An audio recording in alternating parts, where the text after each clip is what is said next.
localwebradio.fm.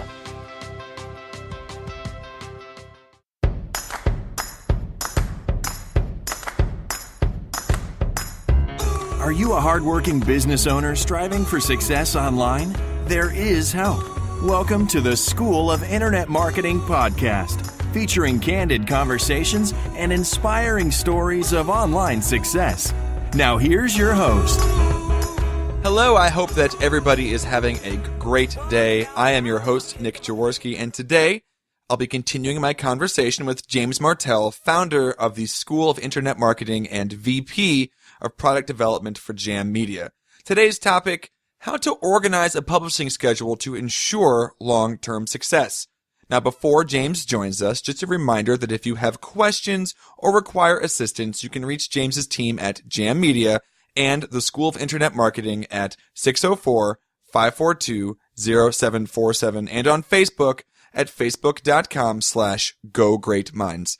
James Martell has taught tens of thousands of business owners how to effectively market their businesses online through his ebooks, courses, live trainings and webinars, podcast, and speaking engagements. James, welcome back. Hey, Nick. Good to be back. Well, yeah, we've got a lot to talk about. We've been going through a lot of topics in the last few episodes. And now today's topic is how to organize a publishing schedule to ensure long-term success. And you know me, I like to start at the beginning and just make sure it's all defined out there. So what do you mean by just having a publishing schedule and how that can influence your success in the long run? Yeah, it's I guess it really boils down to the business owners. And you and I just actually had this conversation before we started. We're all busy. And even myself getting on this call today was a bit of a mad dash at the end to kind of get everything ready to go. And the reason it's happening is because we actually do have a publishing schedule, and these episodes go out on Mondays, and if we don't get them recorded today, it ain't going to happen. Right. And with that understanding, business owners themselves, I'm sure they can very much relate. They're usually busier than bees, and they are in the middle of their business every day. And sometimes the last thing they think about is, what am I going to add to my website today? And with that in mind, it's still, there's that pressing need out there. Even though we're busy, we do know that our customers are moving to the online world. Our competitors are moving there or maybe already there, and we need to compete. So we need to compete for more prospects and more customers, more clients coming through the door. We need to get the phones to ring. The way to do that is to increase our online footprint, and we know the internet is content, so we need content. So when we talk about how to organize a publishing schedule to ensure long-term success, it's really with that in mind. We don't want to be creating content. I'm sure listeners can really relate to this. For those who've started a blog, and you've probably heard this a million times as well. Oh, I'm going to do a blog, and 3 weeks into it, they've been very consistent, and then all of a sudden they miss a week, and then they miss 2 weeks, and they get back, they do a couple weeks, Yep. And then they miss another 3 weeks, and next thing you know, the blog hasn't been updated for 3 months. Right. So it's all about getting organized, and we do need to make sure we have a publishing schedule so we can ensure long-term success, because we want to kick this off right, and a year from now we still want to be making sure we're adding content to the web and to our site. Now, we talked about this in the last podcast about what should I write about, and if I remember correctly, the answer was something like anything and everything that interests you that is related to your business. And how do we apply that broad umbrella with this notion of planning and scheduling? Yeah, and it's really we want to write, and you're right. What do we want to write about? We want to write about everything that our audience is interested in that relates to our business. So if they're doing a Google search, we want to be found. I think that's probably the first thing.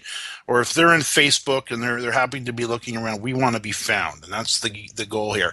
When somebody goes to the internet in your local marketplace and they're thinking of a product or service that you actually offer, and they sit down and do a Google search, you want to be the person or the business that's actually found. So actually applying this, it's a little bit of planning. That's why we talk about getting organized, because it's really a matter of sitting down and thinking, okay, we need to create content. We need to make sure we get a system in place that we're not a one-hit wonder. We don't have 2 or 3 pieces and then we forget about it just because we're so darn busy.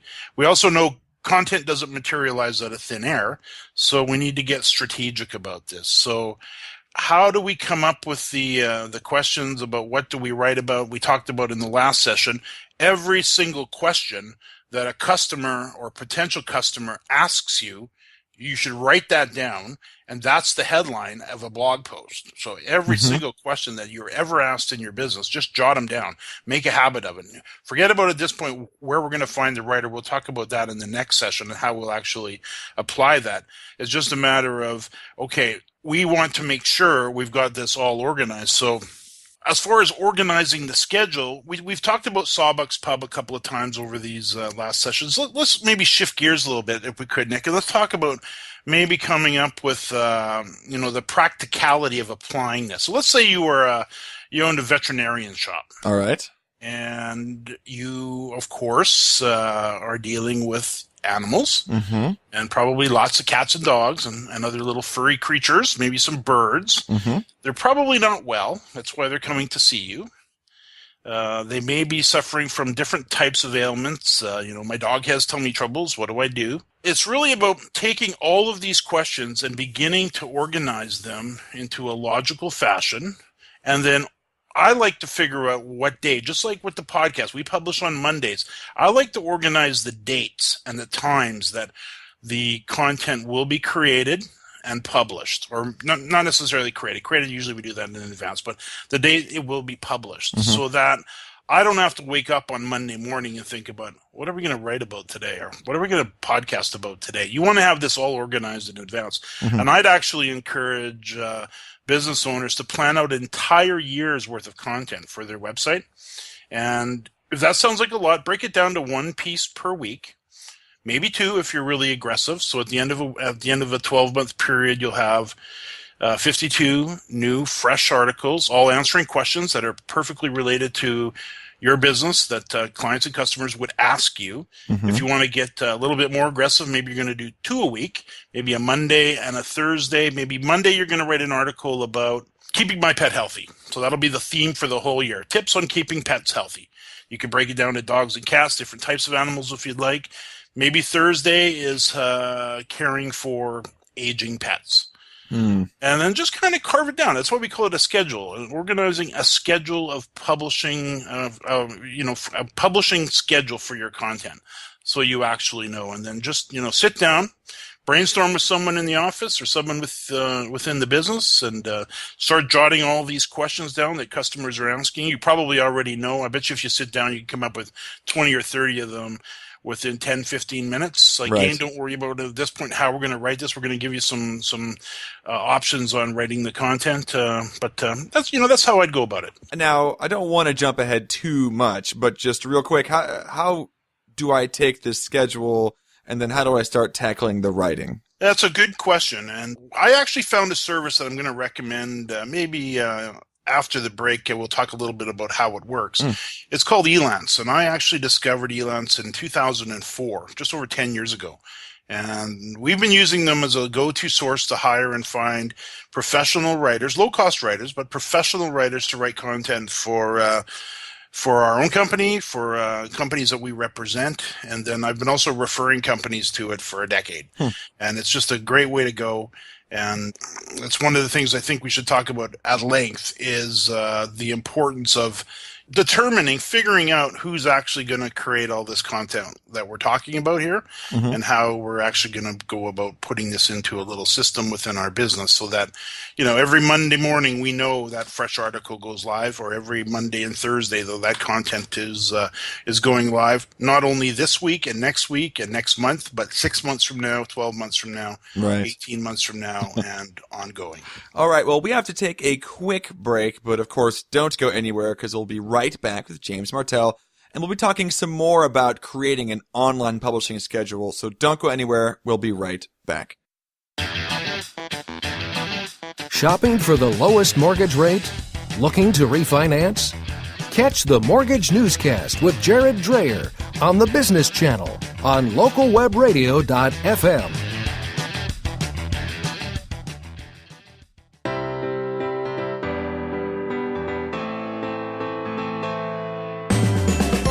Take control of your financial future with Sound Investing on the Business Channel on localwebradio.fm.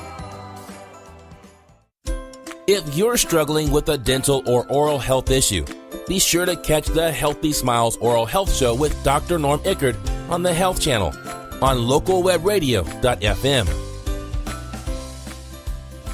All right, I'm back with James Martell, and we are talking about organizing a publishing schedule to help ensure long-term success for your business. And we talked a little bit about it before the break, James, but let's talk a bit about how we could organize for ourselves a schedule that fits within our daily, weekly routines as business owners. I'll tell you what I like to do. I actually, when I'm creating a schedule for my own sites, and I've got a number of them, and I like to get away from the computer. I like to get a pad and a paper, go the old school route. I usually head out to a local pub locally, typically Sawbucks. Right. Sometimes on a Sunday night, and I don't do this. I don't have to sit down and create a publishing schedule all the time. I can sit down and organize one for 3 to 6 months, no problem at all, depending on the topic that I'm in. And if you know your business, and I'm sure business owners do, you already have such a leg up because it's all in your mind. Now you just got to apply it and get it on paper. And get away from the busy office, get away from the phones ringing, get away from customers at the counter, take a little bit of a break, get out of Dodge, as they say, get down to a coffee house or maybe a local pub or just somewhere where you can sit down and think this through and start jotting those questions down. And then see if you've got some natural categories. Maybe you are going to do a Monday topic. A series of episodes or a series of articles, blog posts over time. Maybe you're going to do another one on the Thursday. And then just really kind of organize. And I think you'll find if you take the challenge of coming up with 52, and keep in mind, this is the internet. We're not putting this in a newspaper that's going to be printed next week and not changeable. Get your publishing schedule, and you can always adjust it as you go. But work on coming up with a minimum of 52 articles, 52 blog posts that you can cover, 52 questions you can answer online. And then you'll be so far ahead of your competition in most cases that they won't even know what happened. Right. We talked a little bit before the call about, some other things we might do with these articles once we've have them written, or even just the titles themselves. Now's the time to sort of share with me and the listeners, of course, what can we do with this content after we've created it? This is the exciting thing about content creation, is because, yes, you're going to post it on your site. And we can talk a little bit in upcoming episodes. We're going to be doing a session on content management systems and how to easily publish content to the web. But this content, once you have it, it's really gold, because one, it gives you a fresh page of content that Google loves, and we talked about Google's insatiable appetite for fresh content. So they're going to grab that up within usually hours of finding it and publishing it and adding it into the results. Number two is this content could be used for many, many other things. If you don't currently have an email newsletter, I would highly encourage you consider, and we're going to cover that in an upcoming session on the importance of email and why you want a newsletter to be going out. We're also going to talk about how that's not really easy to do, especially if you're busy, as usual. And okay, James, now you're telling me to add a page of content a week, maybe two. Now we're going to throw a newsletter on top of that. But what we're going to talk about in the upcoming session is how you can use services like Aweber and MailChimp and these emails content service providers to actually use a feature that they have called RSS to email that'll actually package up the content that you're creating on your website automatically every week or every 2 weeks, whatever, like every month, and package it up in a beautiful little newsletter and send it out to your audience automatically. So we don't need to worry about it is awesome. We don't need to worry about the technical how to. We'll get into that in the upcoming session. But that same content that you're adding to your website will also become the content that'll build your newsletter. It can also be the same content that you're going to share in Facebook. So that now you've got a Facebook fan page building or business page, as we're also going to cover in upcoming episodes, that gives you content to add to that. It gives you something to tweet about. You add a new post, of course, you want to let your followers know. You've got content for Google+, and there's just so many different places that you can use the content. You can actually print it and use it as a handout in the business, if that makes sense as well. Well, and of course, you could take the topic and do a podcast on it. And you can take the topic and exactly right, do a podcast on it. All right, now, real quick, we're almost out of time, but any final thoughts on this topic of publishing schedules and online writing before we go? Just a little encouragement to make sure this gets done. We've talked about the internet is content. We talked about if we remove video, audio, all the text, the maps, if we removed all the content from the internet, all we would have is a large, extremely large, massive network of empty computers. Mm-hmm. So wander into this slowly but aggressively with the plan that you're going to plant your flag on this, you're going to stick with it. You know that content is king, and content is actually everything when it comes to the internet. And developing this content is something that your competitors are probably not doing. And I would actually go take a little peek to see what they're up to. Check out their blog. How often has it been updated? Do they even have one? And see how often they're feeding Google and, Google's insatiable appetite for fresh content themselves. And then always plan to do a better job on the content that they're creating. Mm-hmm. And do a little bit more of it, and you won't have any trouble attracting customers and clients online. All right. Well, that's a great place to stop. And, of course, if you are a do-it-yourselfer or if you have someone on staff who might be able to help take care of this for you with just a little guidance, they could always join the School of Internet Marketing. That's just for $47 a month. That's, of course, what James helps run and organize. And if you would just prefer that someone take care of all this stuff for you, you can always give James's team a call at 604-542-0747. And if you enjoyed the show and would like to be alerted by email when each weekly episode becomes available, I encourage you to subscribe to the School of Internet Marketing podcast by clicking on the subscribe link in the show notes. And lastly, if you know someone who could benefit from the information that we have shared today, go ahead and share this podcast with them. I know they'll thank you for it. There's some great information, and, it's always good to make friends. So until next time, James, thanks so much. Thanks, Nick. It's always a pleasure. Thank you for listening. To learn more about the School of Internet Marketing and to get access to all exclusive courses and interviews, visit theschoolofinternetmarketing.com. That's www.theschoolofinternetmarketing.com.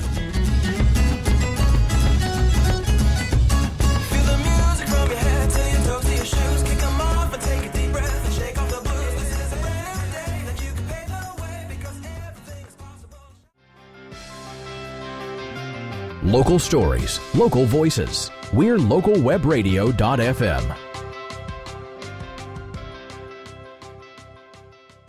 This episode is a production of Jam Media. For information on hosting your own web radio show, visit jammedia.com. That's www.jambmedia.com.